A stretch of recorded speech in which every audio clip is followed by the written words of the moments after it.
Before stepping into that important meeting, it's necessary to give you some context about how I reached such a crucial moment in my life.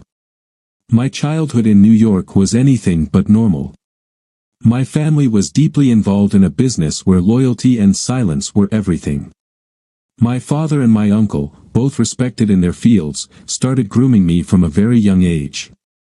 By the time I was 17, I was already part of their world, learning the tricks of both the legitimate construction trade and the darker aspects of the family business. I started as a construction laborer during the summers, but soon I found myself more involved in the family's other ventures. In my early 20s, I had completed my first collection job and understood what loyalty truly meant. I earned my place not just because of my name but through my actions. However, this life also led to a troubled marriage with a woman who couldn't handle the world I was tied to. That marriage eventually fell apart, opening the door to an encounter that would change my life. I found myself in a small Italian restaurant in Italy, waiting to meet Don Enzo, the man who controlled northern Italy. Discretion was necessary, so a public place was chosen. As I entered, the waitress greeted me in perfect English before I could even speak. When I asked how she knew, she said Don Enzo's capo had described me to her. The meeting had already begun. She brought me a pitcher of local red wine and asked if I wanted something to eat. I ordered a medium pizza with cheese and pepperoni, which she served with utensils, as is customary in Italy. The restaurant was filled with the aroma of wood-fired pizza and a faint haze of cigarette smoke. As I ate my second slice, they entered. The restaurant fell silent, everyone quickly found something else to focus on, and within moments, the place emptied. Two men entered first, scanning the restaurant. One checked the bathrooms, the other, the kitchen.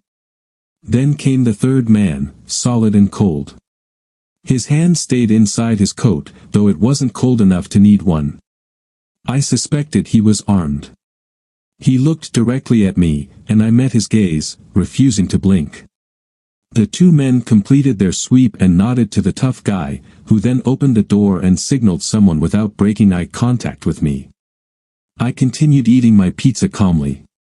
They weren't my enemies, but they weren't my friends either. One wrong move, and I'd be sleeping with the fishes.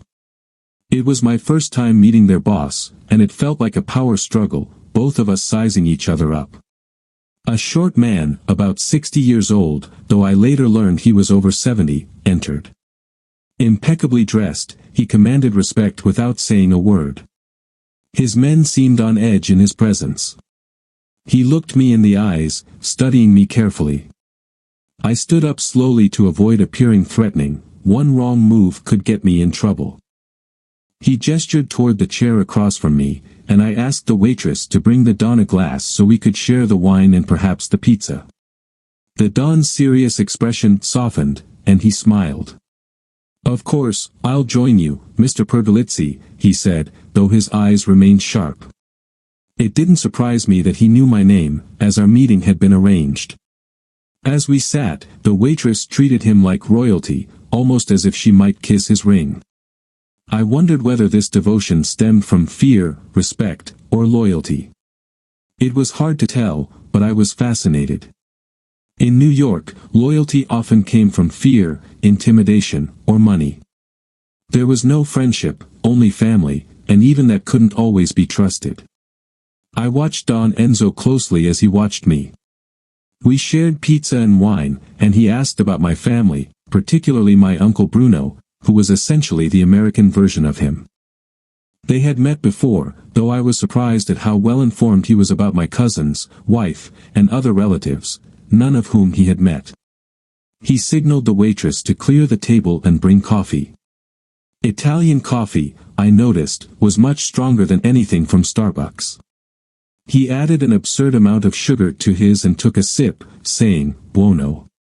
I tried mine and almost choked. He suggested more sugar, but it didn't help. I kept coughing, and he laughed, pinching extra sugar into my cup, which made it easier to drink but still strong. "Now alone in the restaurant," he said, "let's discuss your request." As he spoke, my thoughts drifted back to how my life began. When I was about 14, my father started taking me to work with him. He worked for my uncle Bruno, building shopping centers. My father handled transforming empty lots into rough buildings, 4 walls, a roof, and a parking lot. My uncle had another foreman who handled the interior finishes. Together, they made a lot of money. I started as a mason's assistant after school and during summer vacations. It was fun, and I earned some extra money. At first, I provided bricks and mortar to a mason, but soon I was keeping up with 4. During the summer, I traded my baby fat for muscle. Then I was introduced to cement blocks, which were much heavier. Carrying them was tough, and by the end of 2 weeks, my arms felt like lead. But by my second year, I could keep up, and by the third, I was in good shape, supplying 4 masons while staying ahead. During my 4th summer, things started disappearing: tools, car parts, and truck supplies. We couldn't figure out who was stealing. One day, while resting on the scaffold, I saw a shadow below, opening a toolbox. Without thinking, I shoved a pile of blocks, and they fell onto the thief. He wasn't wearing a helmet, and the impact was severe. The paramedics later said he didn't survive. Some guys quickly helped me down the other side of the scaffold and told me to stay quiet. If anyone asked, I was on the other side of the building. And that's how I took out my first man. There would be more in the years to come. After that, my father, uncle, and the crew treated me like a hero. I had proven myself and became one of the men.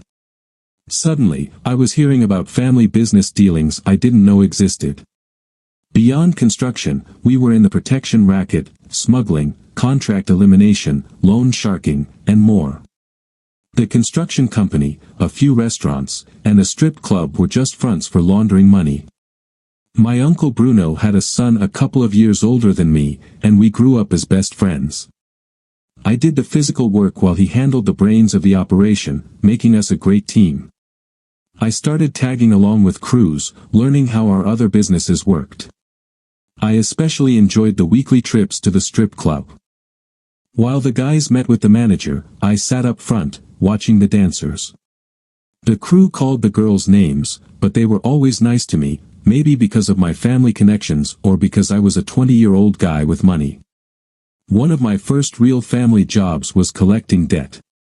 My first attempt was a disaster.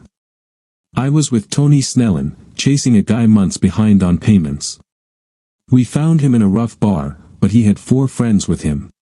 They jumped Tony, and I couldn't just stand there. I grabbed a chair and a pool cue to help. I landed a few hits, but it quickly became 5 against 1. I was taking a beating when the bartender fired a rifle into the ceiling, scaring off the attackers. Tony and I were left bleeding on the floor. The bartender and a few customers helped us into the back room, and a waitress began tending to our wounds. Soon, my father and some of the crew arrived, furious. As they loaded us into a car, my father made sure the bartender and waitress were well compensated. They also earned his respect. I was sore for weeks, but Tony had it worse. Not only did he take a harder beating, but he also landed on my father's bad side for letting me get hurt. He was stuck with the worst jobs for a while. As for the 5 guys who attacked us, they disappeared, and the loan was written off. After that, I spent more time with the capos, learning how the family business truly operated. I was no longer seen as just a low-level thug, I was on the path to becoming a boss. My mother didn't want me getting hurt again, so I learned to dress and act like a successful 25-year-old. I spent time with our lawyer and accountant, learning the legal side of the business, which I found boring. I preferred hanging out with the guys and visiting strip clubs, but my father and uncle made it clear my future in the family business was set, whether I liked it or not. This was the turning point in my life. I stopped doing manual labor in construction and became the general foreman. My job was to ensure projects were completed to the client's satisfaction. We were building a multi-story office building with retail spaces on the ground floor. My foreman constantly complained about the woman in charge of the law firm. She was demanding and made life difficult for everyone until she got what she wanted. One afternoon, I got a call. She had pushed the crew so hard that everyone walked off the job. My foreman left the problem for me, but it was my father who told me to handle it. I jumped in my car and drove across the city, ready to deal with her. When I arrived, I recognized my foreman, but before I could say anything, an impressive woman my age began yelling at me. "Who do you think you are? What makes you think you can do what these men couldn't, with your fancy clothes and luxury car?" She continued ranting, but I just stood there, mesmerized by her beauty. When she finally paused, I asked her to have dinner with me. She looked at me, really seeing me for the first time, and after assessing me, she said, "Fine." It was almost 5 p.m., so I offered to drive her to her hotel to change.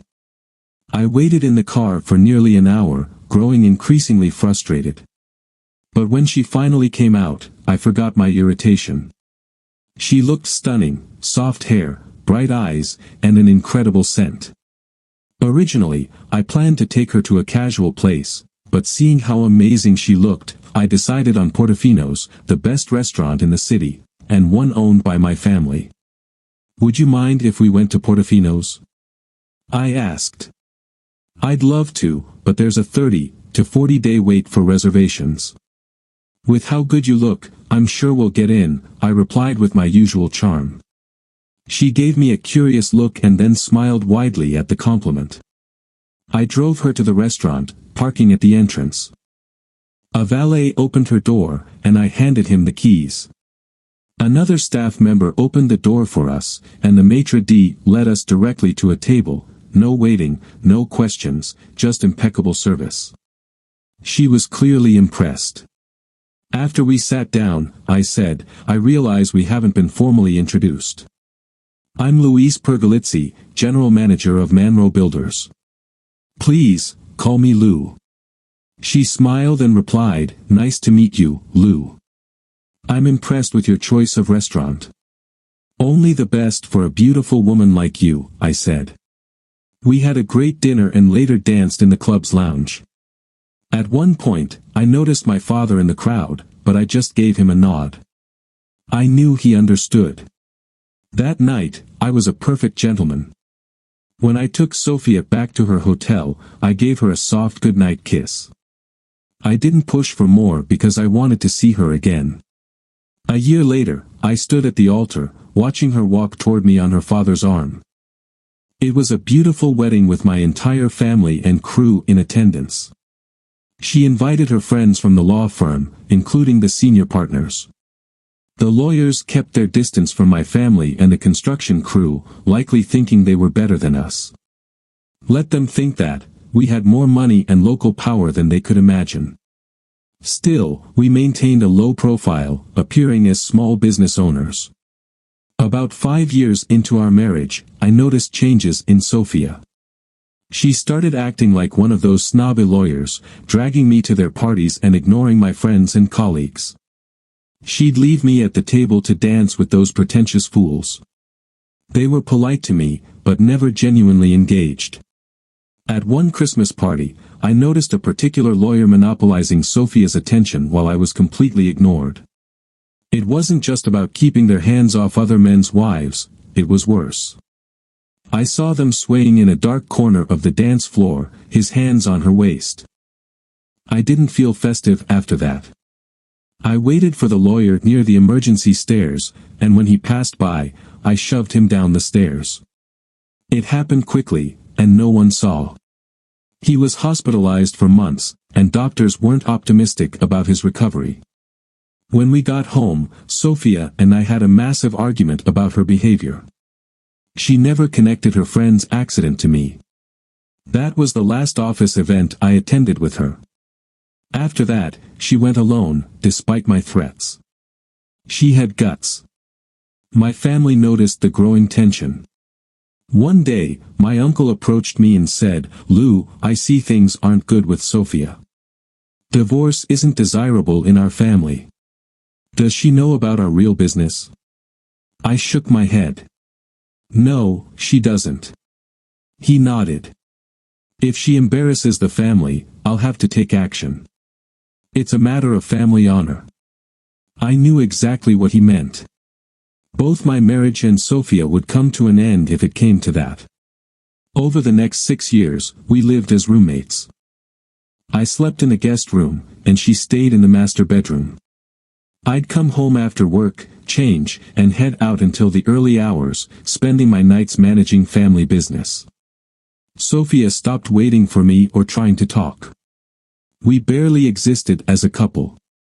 One night, after being away for a week, I realized she wasn't coming back. My suspicions were confirmed when an associate from her law firm showed up at our strip club. That was his first mistake. "Hey, idiot. I'm here to deliver your divorce papers. Your wife's kicking you out." That was his second mistake. Normally, I'm calm, but his attitude pushed me over the edge. Before I could think, I attacked him. By the time my men pulled me off him, he was dead. I had ended his life. I don't believe in third chances. Why men bundled me into a car and drove me to another restaurant we owned. Soon, I was inside, acting as if I'd been there all night. Important people made it a point to talk to me, establishing my alibi. A month later, when I didn't respond to the divorce petition and the junior lawyer hadn't returned, Sophia's firm tried to freeze my accounts. That might have worked, except the family owned the bank I used. The manager transferred my money to another account under a new name and backdated the transaction to make it appear months old. Our lawyers retaliated, freezing all of Sophia's accounts, credit cards, and even her 401k. None of it could be traced back to us. The law firm filed abuse claims against me, but our attorneys blocked them. When one of our men tried to speak with a senior partner, the partner laughed and had him thrown out. Big mistake. That night, a small fire broke out in their file room. While the fire itself didn't cause much damage, the sprinklers and fire hoses destroyed everything on the 3 floors the firm occupied. They were out of commission until repairs could be made. The family made a generous donation to the fire department. Later, the law firm's insurance policies were found to be out of order, leaving them unable to file a claim. By the time they recovered, Sophia and her lawyer boyfriend had vanished. My uncle took charge of the search. It took almost a year, but the lovers were finally found living in Europe. That's why I was meeting with Don Enzo. His organization had located them. "What do you want done with the lovers?" Don Enzo asked calmly. "Just take me to them so I can have my revenge," I said, my voice filled with rage. He didn't respond immediately. "Your uncle and father don't want you involved." "I need my satisfaction," I protested. Then he threw me a curveball. The three. I repeated, confused. "She's pregnant." "We don't harm children," he said. I nearly collapsed from frustration. But seeing my struggle, the Don offered a solution. "We'll handle your revenge after the child is born. The baby will be placed with a loving family, friends of ours. The father is unnecessary, so we'll take care of him swiftly. As for your wife, we'll make an example of her after the baby arrives," he added with a chilling smile. Now I understood why people scattered when he entered a restaurant. "Your wife is a strong-willed woman. It will be fun to break her," he said, his eyes gleaming. That he concluded, "Your bags are packed, and a car is ready to take you to a private airport. You'll fly to Rome and then back home. We can't meet or speak again until this matter is resolved. After that, I'd like to see you again." With that, he dismissed me. I was surprised by how quickly things moved. I'd barely spent 10 hours in Italy, and now I was being rushed back home. Though a bit insulted by the abrupt farewell, I stayed silent. I probably spent more time in the air than in Italy.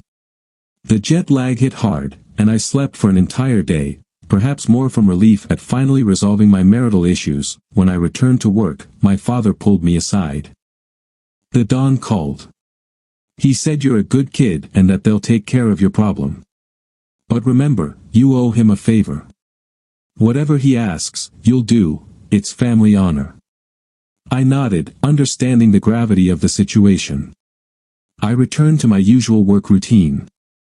About 6 months later, the divorce was finalized. Thanks to our connections, it was swift. The grounds, desertion. I got everything, and she got nothing. What else could you expect when we owned the judge? Nearly a year later, I found an envelope on the front seat of my car. The alarm was still active, and nothing else had been touched except for the envelope. These guys, I thought. I glanced inside and saw part of a newspaper but decided to wait until I was in private to read it. On my way to the office, traffic was terrible, slow drivers, distracted people, and students, all making me anxious to see what was inside. Finally, at my desk, I pulled out 2 clippings from an Italian newspaper. Although I could speak Italian, my reading skills weren't great. One article was underlined, so I tried to decipher it. It described the body of a man washing up on a beach. He and his pregnant wife had disappeared after renting a sailboat for a day trip. The timeline matched, and it was clear the couple was Sofia and her boyfriend. I wondered why the baby had been eliminated since Don Enzo always said, "We don't harm children." But I let it go, my problem was resolved. Feeling a mix of satisfaction and closure, I decided to tell my father in the morning. He would be proud. That night, I felt like celebrating. About a year later, another envelope appeared on the front seat of my car. Despite the alarm being active, someone had gone to great lengths to place it there. "Just wait until I see that salesman again," I muttered as I drove to the office, wondering what was inside. This one was thicker, resembling a booklet more than a simple sheet. I opened it and emptied the contents onto my desk. It was an underground adult magazine. The cover showed a naked woman being brutally attacked, her face twisted in horror. The realism was unsettling, you could almost hear her scream. A yellow post-it marked a page that I turned to it and saw another woman also being assaulted, her head shaved. Then I realized, it was Sofia, my ex-wife. Her eyes weren't vacant like the others, they were filled with hatred, directed at the camera. Now I understood Don Enzo's words, it will be fun to break her. Sofia was tough, and she would suffer for a long time. I almost felt sorry for her. Almost. I saved the issue to show my father and Uncle Bruno, they'd get a kick out of it. They had little respect for women who disrespected their men. 6 months later, my father called. "Bruno and I need to see you at the office." "Now," he said and hung up. "When they called, you didn't ask questions." I knew I hadn't screwed up, so I just hoped I wouldn't have to clean up someone else's mess that I in the conference room. My uncle spoke. "Don Enzo wants to see you again. He's sending a plane next week. Plan to stay 3 weeks, he has people for you to meet and a surprise." "I don't want to go," I complained.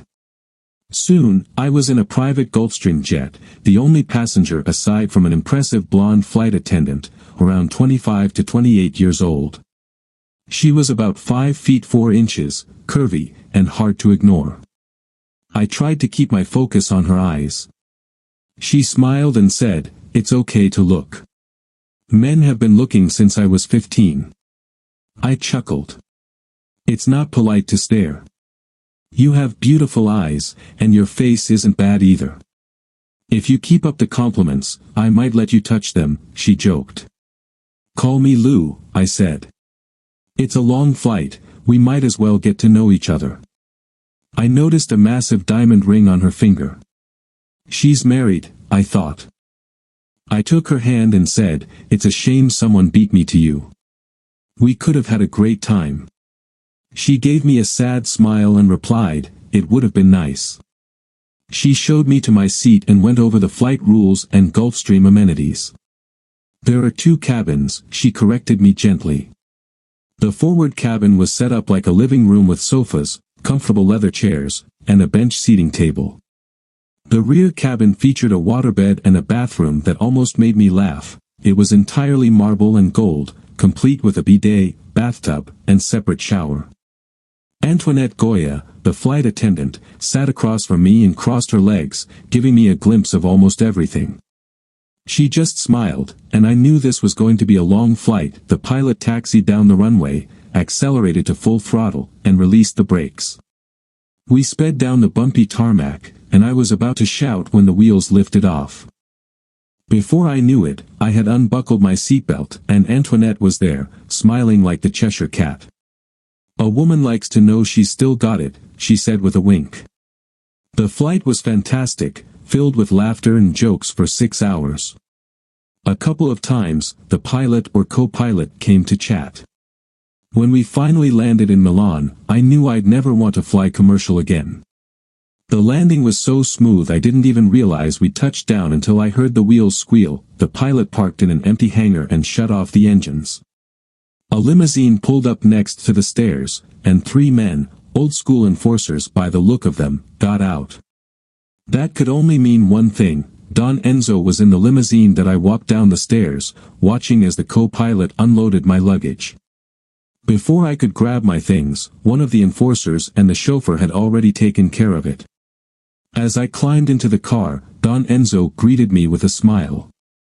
"Back in Italy, my son," he said. "Don Enzo, I'm honored by all of this, but I'm just a glorified mason, not a prince deserving such treatment," I replied, trying to downplay it. He smiled again. "Your parents would be proud to hear you say that. But for now, it's getting late. Let's drive to my home and have dinner." The limousine driver navigated the traffic like Mario Andretti while Don Enzo poured me a glass of wine. I did my best not to spill it as the car swayed. "We can't be too careful," Don Enzo said. "There are always envious men trying to take what's mine. From now on, whenever you visit, you'll have men protecting you wherever you go."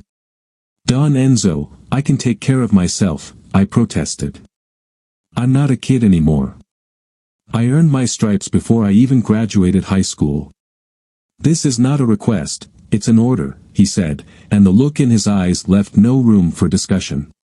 That evening, dinner was a feast fit for a king, though I suppose the Don was a king in his own way. It was just the 2 of us in a dining room that could seat 30. He sat at the head of the table, and I sat beside him. We made small talk, and he asked about my family, Uncle Bruno, and his family.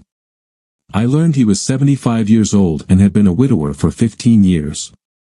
His wife had died of breast cancer, and he was still mourning her. He had 2 sons and a granddaughter, the light of his life. His sons, I gathered, had disappointed him. After dinner, we moved to his study for cognac and cigars. The cigars weren't the small Italian-style ones but top-of-the-line Cubans. I savored mine along with the drink, thinking I could get used to this life. Private jets, limousines, country estates, mansions, fine cigars. Yes, I could get used to it. The only downside was the constant threat of people wanting him dead, which dampened the fantasy a bit. Both of us were tired, he from his age, me from jet lag and trying to keep my eyes focused. His butler showed me to my room. The last thing he said before leaving was, "Breakfast is at 9 a.m. I'll prepare your clothes in the morning and wake you at 7 sharp." This wasn't how I grew up. Back then, Mom yelled up the stairs to wake me, and if I took too long, Dad would haul me out of bed, not so kindly. My room here was a luxurious suite, complete with its own bathroom, sitting area, walk-in closet, and bedroom. The Don spared no expense for his home or his guests. The next day began with a tour. The Don, 4 bodyguards, and I walked through the stables, the bocce court, the swimming pool, and the tennis courts. This guy had all the toys. The following day, we checked out his car collection and then his weapon collection. Later, we drove to his vineyard in one of his 2-seater Ferraris. We spoke with the winemaker and sampled some of his latest blends. By the time we were ready to leave, we had to call for a ride because neither of us was in any condition to drive. The next day, we visited a cheesemaker, and the day after that, we toured his prosciutto operation. After 3 days of indulgence, I realized I needed to find a gym. I was eating like a pig. On one of the drives back, I mentioned Sophia, my ex-wife. He explained, we planned to wait until after her baby was born before acting. But I learned they were planning to flee. The lovers knew they were being hunted, and their hunters were close. My men followed them, and when they sailed out of Venice, my guys were right behind. They boarded the sailboat, captured Sophia and her boyfriend, then sank the boat and took them to a special facility where they were held until Sophia gave birth. Her boyfriend was dealt with in front of her while she was tied up, unable to intervene. It was a prolonged agony that lasted 2 days. She showed no compassion for him at all, she was completely heartless. Then it was Sophia's turn. Don Enzo paused and continued, she was mistreated for months, but she didn't break. So, we sold her. He added that he had received some photos in an underground magazine showing what had been done to her, but she still hadn't broken. The last he heard, she was alive and being passed from hand to hand. The baby, now 2.5 years old, is living with a loving family, he said. For some reason, I felt relieved that the child was safe. As for Sophia, I didn't care anymore. Don Enzo then wanted to show me his summer villa on the Italian Riviera and introduce me to his granddaughter. She loved the water and spent all her free time there. However, I wasn't particularly eager to meet her. Knowing how Don Enzo and his sons were, none of them could be described as attractive. I assumed she probably inherited the same traits, and I felt a little sorry for her. When we arrived at the villa, we were greeted by the chef. Everyone else was either in town, at the beach, or out sailing. His granddaughter wouldn't be back until the next night. I expected Don Enzo to be upset, but he just looked sad. All he said was grazie when informed of her absence. He showed me around the villa and the village, but his heart wasn't in it, he just wanted to see his granddaughter. 2 days later, we were enjoying wine on the patio before dinner when we heard a commotion inside the house. Don Enzo managed to say, "My bambina," before she burst through the glass doors and ran onto the patio. This whirlwind rushed past me and hugged the Don tightly. When I turned toward them, I immediately recognized her voice, it was Antoinette. I had spent 5 hours listening to that beautiful voice on the plane. In a raspy voice, I said, "Antoinette." She heard me and turned. When I saw her face, there was that same wonderful smile. She threw her arms around me and gave me a kiss I never wanted to end, but Don Enzo had other plans. "At least let me introduce you before you start making babies," he said with a grin, making us both laugh. Antoinette explained how we had met. "Ingrid couldn't take the flight you sent her on, so I volunteered to be the flight attendant. He and I had a wonderful flight, getting to know each other.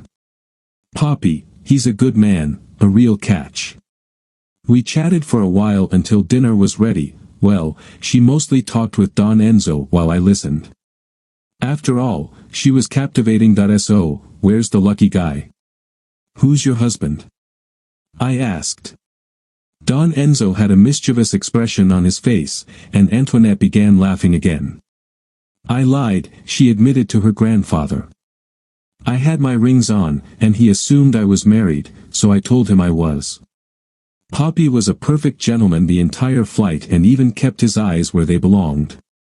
We went inside and had dinner. The grandfather and granddaughter enjoyed teasing me throughout the meal. I have broad shoulders, I could take it. We had a great time. After dinner, we were enjoying drinks on the patio when the maid came out to tell Antoinette she had a phone call. When she left to answer it, my mind raced with all sorts of horrible thoughts. Who was calling her? A boyfriend? A girlfriend? A lover? Don Enzo tried to calm me down, somewhat. "It's probably her daughter Danny," he said casually. "Oh," I murmured. At that moment, Antoinette returned. "Danny sends her regards and misses us," she said, turning to me. "I can't wait for you to meet her, you'll love her instantly. That's why I wear these rings. If I didn't, people might get the wrong idea about me and my little one." I sat there dumbfounded. "Danny is adopted," she laughed. She's in Milan with friends right now. You'll meet her in a couple of days. The next day, Antoinette and I went sailing. She wore a tiny one-piece swimsuit that perfectly showed off her incredible figure. I couldn't help but feel excited. She was a stunning Italian beauty with a figure that could drive any man wild. I had seen her dressed before, both on the plane and at Don Enzo's villa, and while her outfits were impeccable, nothing compared to that swimsuit. Though it was a one-piece, it had less fabric than a typical bikini. It was just the two of us on a single-mast schooner. My job was to steer and pray as hard as I could. There was no autopilot, so I had to keep both hands on the wheel instead of where I wanted them. At some point in the afternoon, I heard her mention tan lines. The next thing I knew, she was lying on the foredeck, and her swimsuit had disappeared. After a while, she came over and started applying sunscreen to me. Once I was covered, she took the wheel, and I returned the favor, rubbing sunscreen onto her perfect body. I took my time, paying special attention to all the right places. When I finished, her knees buckled, and I had to wrap my arms around her to keep her standing while still holding the wheel. Once she regained her composure, she turned in my arms and kissed me, long and deeply. "Thank you," she whispered. "I needed that. Every man is afraid of me because of my grandfather. Thank you for being brave." "It was my pleasure," was all I could think to say. She slipped out of my arms and stood behind me, wrapping her arms around my waist. Her lips continued to graze my neck and shoulders. "You have so much to offer a girl," she whispered in my ear. I smiled inwardly, thinking, I hope you know how to handle your grandfather. I didn't want to anger him. The rest of the week flew by, and suddenly it was time for the Don and me to return to his home in Vicenza. Antoinette became very quiet during those last 2 days, and I already missed her, even though I hadn't left yet. We took long walks around the villa, not really talking about anything, just holding hands like teenagers. On the morning the Don and I were leaving, Antoinette came to say goodbye. She was with a little girl, about 3 years old, with long black hair and the most beautiful eyes. The child held Antoinette's hand as they crossed the garden. When she saw the Don, her face lit up, and she called out, "Papi." She let go of Antoinette's hand and ran to him with her tiny arms stretched wide, waiting to be picked up. I watched as the old man softened while lifting her into his arms. Speaking in sweet Italian, he said, "Lou, this is Gina, my favorite great-granddaughter. Would you like to meet her?" He brought her over to me. Gina became shy and buried her face in his neck. "Gina, this is Mr. Pergolizzi from America. He's a friend of your mother's." The little girl peeked at me, giving a small smile before hiding her face again. Taking the chance, I spoke in simple Italian. "Ciao, Bella. I'm happy to meet you." A soft, tiny voice responded, "Ciao, signore." She was sweet and quiet. As we said our goodbyes, Gina kept stealing glances at me from her grandfather's shoulder. Each time I caught her, I smiled and winked, which made her giggle and turn away. Antoinette remarked, "I think you've made a new friend." When it was time to leave, there were hugs and kisses all around. Gina was back in Antoinette's arms when I heard her whisper something. Antoinette smiled and said, "Someone wants a kiss from you." I turned to see Gina reaching out her arms toward me. I walked over, and she wrapped her little arms around my neck as Antoinette held her. Gina gave me a quick kiss on the cheek before hiding her face in Antoinette's neck again, but this time, a small smile peeked out as she looked at me. The Don and I spent most of the 4-hour drive back to his estate in silence. I didn't know what he was thinking, but my mind was on the 2 females I'd left behind at the villa. One thing was certain, I wasn't done with them. The flight home was long and usually lonely, but even with the stunning Inga sitting beside me, I couldn't stop thinking about the 2 women I had left in Italy. I returned to my routine at home, but time flew by. I found ways to relieve my stress, but for some reason, I kept imagining it was Antoinette, or perhaps just wishing it was. Either way, the relief wasn't as satisfying as I hoped. 2 months later, I found another envelope on the seat of my car. This time, I knew it was from Don Enzo. His method of delivery was unmistakable. I headed to my office, where my father and Uncle Bruno were already inside. They gave me curious looks as I walked past. "A message from Italy," I said simply. Once in my office, I opened the envelope and shook out its contents, a single handwritten page. I sat down and began to read the shaky writing. "Dear Lou, I want to thank you for your visit. It was truly a pleasure to meet you. I feel as if I have another son, one who respects his father, unlike my own children. I'm writing because I have 2 very unhappy girls here.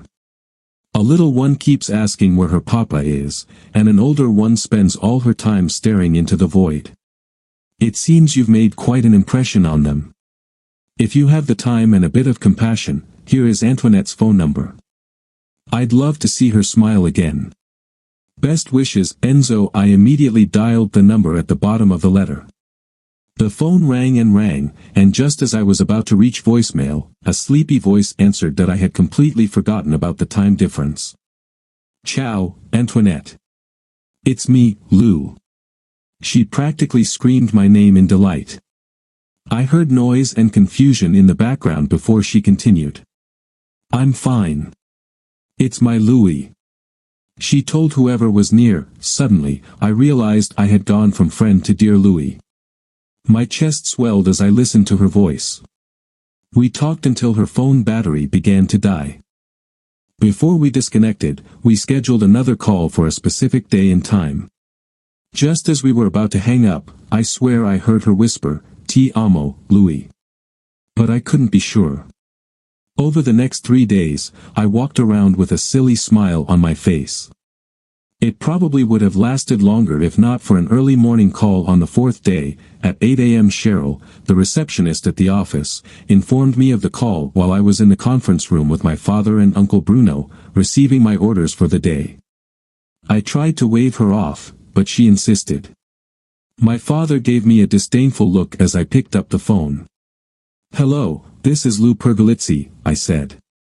At first, all I heard was a faint voice saying, "It's okay, Gina. Say hello." Then, the timid voice I missed so much said, "Hello, mio padre." I immediately recognized it as Antoinette's daughter, Gina. "Buongiorno, Bella." "Ti amo," I replied, my heart melting. I heard her giggle on the other end of the line before Antoinette came on. "Gina is running off to tell her grandfather she talked to you. You've made this little one so happy," she said. "I love her too, she's as lovely as her mother," I replied. We continued chatting, and for a moment, I forgot my father and uncle were sitting there. That was until I noticed the large speaker was broadcasting our conversation. My father broke the silence. "Aren't you going to introduce us?" he said loudly enough for Antoinette to hear. She caught on immediately and said, "Well, aren't you going to introduce me?" Quickly, I put the phone on speaker and made the introductions. Once I did, my father chimed in again. "I'm happy to finally meet the woman who's got my son walking around with his head in the clouds. When will we have the pleasure of hosting you and your charming daughter?" Antoinette laughed softly. "I'll have to ask my grandfather about a visit. His business keeps him very busy, and I don't know if he can travel across the ocean. We would love to return the hospitality Don Enzo has shown our son," my father said. "Perhaps one of your brothers could take care of things while he visits. Please remind him that we'd like to honor him for everything he's done for our family." With that, our morning meeting took priority, so Antoinette and I said our goodbyes. Afterward, I endured some good-natured teasing from my family. Later, Cheryl cornered me, demanding details, but I only smiled, which made her even more determined to find out. Another week passed before I could call Italy again. The 8-hour time difference was a bit challenging, but we made it work, and oh, how we talked. Antoinette would hang on my every word, and I'd find myself pacing, thinking about her. I also enjoyed calling early enough to talk to Gina. She was eager to practice her English, telling me all about her life in a mix of baby English and Italian. Antoinette would listen in on speakerphone, laughing at our little conversations. As Christmas approached, we started making gift lists for our families. "Gina is going to be so spoiled," I joked to Antoinette. "I should just rent a shipping container for her presents." I could hear her smile through the phone. "Don't waste your money," she said. "There are plans in motion." That could only mean one thing: they were coming for Christmas. Thanksgiving was near, and we were preparing for our traditional family gathering at one of the family-owned restaurants. We invited all the relatives and most of our employees. It was our tradition to close the restaurant and host a big party. There was always too much food and drink, and I made sure to enjoy myself that I was seated at the head table, paying half attention to my uncle giving his usual welcome speech when I heard something that snapped me to full attention. "I'd like to welcome Enzo Costello and his family to our party," he said. I blinked in surprise. That was Don Enzo and his family. My heart raced as I looked toward the entrance, scanning the room. My father and uncle were escorting Don Enzo and his family into the dining area, but I wasn't focused on him. I was looking for two specific people, Antoinette and Gina. And there they were.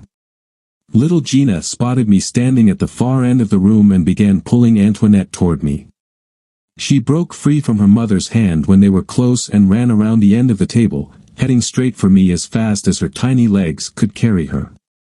When she reached me, she jumped into my arms, wrapping her small arms around my neck.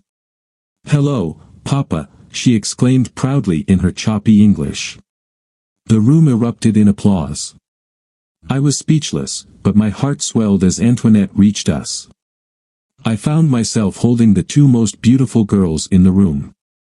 I couldn't help but get emotional as I looked at Antoinette, but fortunately, my loose pants and jacket concealed it.